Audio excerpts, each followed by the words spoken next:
آمدید کہتے ہیں ایک بار پہ میں دونوں مہمانوں سے آن ایئر معذرت کا طلبگار بھی ہوں. اصل میں آج پروگرام شروع ہوا اور پیٹرول مہنگا ہو گیا اور ہڑتال کا اعلان, تو پھر ہم نے اس حوالے سے ذرا ہمارے شروع کے کچھ اضافی منٹ صرف ہو گئے اس لیے ذرا. لیکن راشد سومرو صاحب کوئکلی آتا ہوں, آپ بتائیں آج تو یہ میرے سامنے اتنی لمبی چوڑی پریس ریلیز پڑی ہوئی ہے, ٹائم نہیں ہے ورنہ پوری پڑھ بھی دیتا. متحدہ مدارس کونسل نے بھی فضل الرحمان صاحب کے پاک فوج اور شہداء سے متعلق بیانات سے اظہار تعلق کر دیا. مدارس بھی خلاف وہ بات کر رہے ہیں جی, کیا کہیں گے اس پہ آپ؟ سب سے پہلے تو آپ نے آدھا گھنٹہ جن کو دیا ان کی نورا کشتی ہے.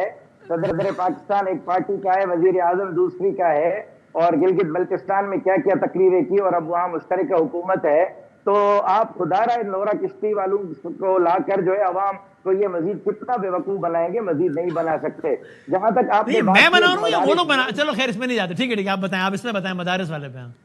جہاں تک یہ مدارس والی بات کی ہے آپ نے, ہم تو خود حیران ہو گئے کہ یار کون سے لوگ ہیں یہ. پھر ہم نے اپنے مذہبی حلقے میں ڈھونڈا کہ بھائی کوئی اسلام کی کوئی تنظیم پائی جاتی ہے بتائیں, تو مذہبی جماعتوں میں اس کا وجود نہیں ملا. پھر ہم نے اتحاد تنظیمات مدارس سے رابطہ کیا, وفاق المدارس العربیہ سے رابطہ کیا, بھائی ایسی کوئی مدارس سے رابطہ کیا, اور چیٹ جی پی ٹی کو ہم نے کہا کہ جی یہ بندہ کون ہے, تو چیٹ جی پی ٹی نے کہا کہ اس کے بارے میں میرے پاس کوئی مواد موجود نہیں ہے. اب آپ اپنے پروڈیوسر صاحب سے پوچھ کے بتا دیں کہ ان کا نمبر کہاں سے آیا تھا, کس نے دیا تھا, تاکہ کوئی قوم بھی ان کو پہچان لے. اس وقت بھی نہیں نامعلوم تھوڑی ہے, ان کے نام آ رہے ہیں. دیکھیں اس مشترکہ موقف کی تائید کرنے والوں میں طاہر اشرفی صاحب, ڈاکٹر میر محمد آصف اکبر قادری صاحب, مفتی محمد کریم خان صاحب, مفتی عبداللطیف صاحب, اور 6-7 نام اور بھی ہیں, بہت سارے ہیں. چیٹ جی پی ٹی سے طاہر اشرفی صاحب کے علاوہ باقی سب کا پوچھ لیں کون ہے, ان کے پاس بھی مواد نہیں ہے. ہمارے مدارس کے بورڈوں کے پاس بھی مواد نہیں ہے. بات سنیں, میں ایک بات کرنا چاہتا ہوں وسیم بھائی. جی بات یہ ہے کہ مولانا فضل الرحمان صاحب کا موقف پچھلے 11 دنوں سے سوشل میڈیا پر ہے. مولانا فضل الرحمان کے گوگل پہ جو سرچ کیا گیا ہے 8 دنوں کے اندر 145 ملین سے زیادہ لوگوں نے سرچ کیا ہے. تاریخ کا سب سے بڑا سرچ جو ہے مولانا صاحب کو کیا گیا ہے. مولانا صاحب کا جو اس وقت موقف ہے, قوم اس کو جو ہے وہ سراہ رہی ہے, قوم اس کے ساتھ کھڑی ہے. یعنی آپ معافی مانگنے کے موڈ میں نہیں ہیں راشد بھائی؟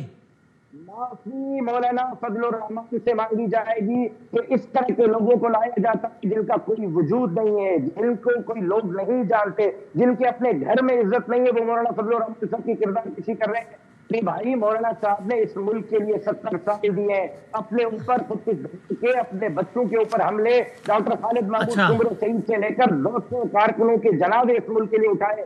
شہداء سویلین ہو یا فوج کے ہوں, شہداء آپ کے ساتھ ہی برادری کے ہوں یا ہمارے تاجروں کے ہوں یا سول سوسائٹی کے ہوں, سر کا تاج ہے, ہمارے آنکھوں کا نور ہے, ہمارے ماتھے کا جھومر ہے. شہداء کی بے توقیری مولانا فضل الرحمان صاحب کبھی نہیں سوچ سکتے, جس نے خود اپنے 200 شہیدوں کے جنازے اٹھائے. شہداء کے پیچھے چھپنے والوں کو حساب دینا ہوگا کہ 78 سال میں ملک آج اس لحد پہ پہنچا ہے, اس کا ذمہ دار کون ہے. جو مولانا صاحب کا سوال ہے وہ دینا پڑے گا. یہ تو جب خان صاحب سے ایک دفعہ معافی کا مطالبہ ہو رہا تھا تو شفیع جان صاحب یہ بتاتے تھے, یعنی ان کی پارٹی کے لوگ, کہ معافی خان صاحب سے مانگی جائے گی. آج آپ بھی یہ کہہ رہے ہیں معافی مولانا صاحب سے مانگی جائے گی. بھائی اچھا, شفیع جان صاحب یہ پہلے تو سر یہ بتا دیں کہ یہ اڈیالہ میں کیا ہے, ٹھیک ہے جرم تو بتا دیں مولانا صاحب کا, ابھی ٹھیک ہے وہ بتاتے ہیں. تو یہ اڈیالہ میں اب وہ اسٹریٹجی چینج ہے پارٹی کی شفیع صاحب, منگل کو جو ہر منگل کو کارکنان کو آنے کا کہا جاتا تھا, ابھی وہ اسٹریٹجی چینج ہے فی الحال یا وہی ہے؟ سب سے پہلے وسیم صاحب آپ کا شکریہ سر. جہاں تک اڈیالہ کی بات ہے تو 2 ہفتے پہلے آپ نے دیکھا ہوگا کہ علیمہ آپا نے خود یہ اناؤنس کیا تھا کہ اس کے بعد اڈیالہ صرف فیملی آئے گی, مطلب بہنیں آئیں گی, ان کی فیملی وہاں پہ آئے گی, کوئی کارکن وہاں پہ نہیں آئے گا.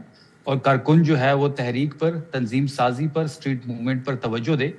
تو پچھلے 2 ہفتوں سے کارکن وہاں پہ نہیں جا رہے کیونکہ علیمہ آپا نے خود یہ کہا تھا. البتہ فیملی وہاں پہ موجود ہوتی ہے ملاقات کے لیے.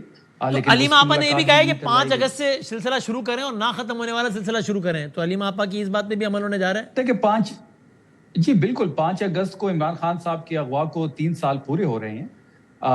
3 سال پورے ہونے پہ پارلیمانی پارٹی کا اجلاس ہو چکا ہے جس کو گور صاحب نے چیئر کیا ہے, اور کچھ وہاں پہ مشاورت بھی ہوئی ہے، لائے عمل پہ بھی بات ہوئی ہے. ہم نے چغزئی صاحب سے مشاورت کرنی ہے، علامہ ناصر صاحب سے بھی مشاورت کرنی ہے، مولانا فضل الرحمان صاحب کے ساتھ بھی ہم نے بیٹھنا ہے. دیگر جو سیاسی قوتیں جو اس وقت اس حکومت کے خلاف ہے اور تحریک چلانے کے لیے اگر وہ آمادہ ہو رہے ہیں تو ان سے بھی بات کی جائے گی. 5 تاریخ جو ہے 5 اگست وہ ایک نئی تحریک عمران خان صاحب کی رہائی کی شروع ہونے والی ہے. اچھا، اس میں آپ کہہ رہے ہیں مولانا صاحب کے پاس بھی جائیں گے اب.